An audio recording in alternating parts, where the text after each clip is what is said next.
you're going to end up usually getting more in your pocket, and they'll handle all the aggravation for you. How do I know if my case is even worth, hiring a lawyer? How do I determine, that kind of thing? I think the easy way is to call some lawyers that do injury, because if it's not worth your time, it's not going to be worth our time, and we'll tell you we don't want to take your case, because we get paid on a contingency. It's not hourly. So that's one thing that kind of helps the client in a way that it's like a filter if you have a case that's worth pursuing. Because if it's a case that has no money in it for you, you're not owed anything, and there's no money in for me, I'll probably be more than likely to tell you, hey, sorry this happened, but it's not something I can help on, because there's not much there to be done. If there is more value in the case, or we think we can add value by getting more from the insurance, then we're more likely to take the case. Which would be the other thing is, not every we take big cases. I have cases that are catastrophic. People have died, people have been severely injured, life-threatening injuries. We also have a lot of cases that are more on the mild side, where maybe someone's rear-ended and their neck hurts for a few weeks. They do some chiropractic or physical therapy and they feel better.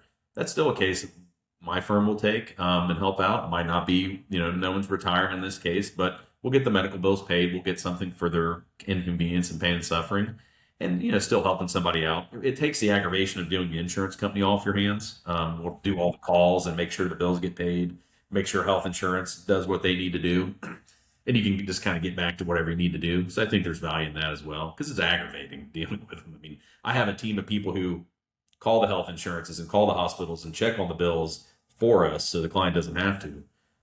So yeah, I mean, it can't hurt. I'd say if you've had to go to the ER and then do some follow-ups, usually it's worth getting a lawyer to help you. You're going to end up usually getting more in your pocket, and they'll handle all the aggravation for you. So what happens if the insurance company just rushes in, they offer me this big check?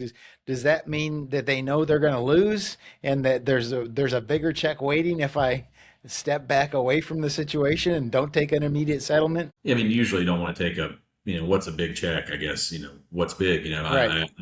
I've had cases where they've offered, hundreds of thousands of dollars, but the ultimate outcome is over millions, or in the millions. That you just need more facts. Every case is different.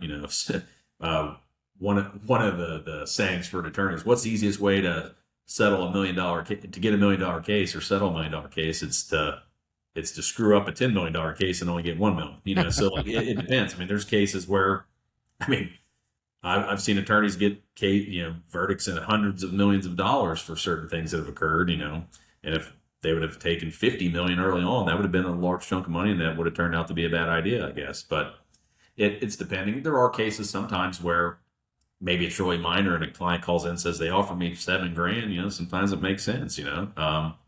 It depends how bad you're hurt. It depends how much in damage total you occurred. And really assessing your damages is hard. A lot of people don't know how to do it. You don't, it's sometimes it's not just the medical bills you have now.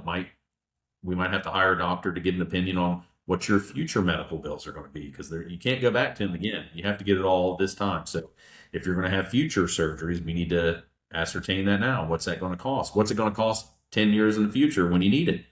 Are you going to have to retire earlier if you have a physical job? So there's a lot of kind of thought goes into it, to adding up to what that number is. And ultimately, there's risk. Sometimes I might have a client that I think's owed 100 grand, but they've been offered, and if we go to court, maybe we can get 100 grand, but maybe we get 50. And sometimes clients are like, I don't really want to roll the dice. Ultimately, it's their decision.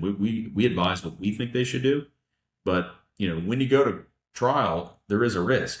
If there's a settlement offer, that's guaranteed, whatever that is. Some people want to roll the dice or push it more. Other people, just like in other things in life, some people like certainty.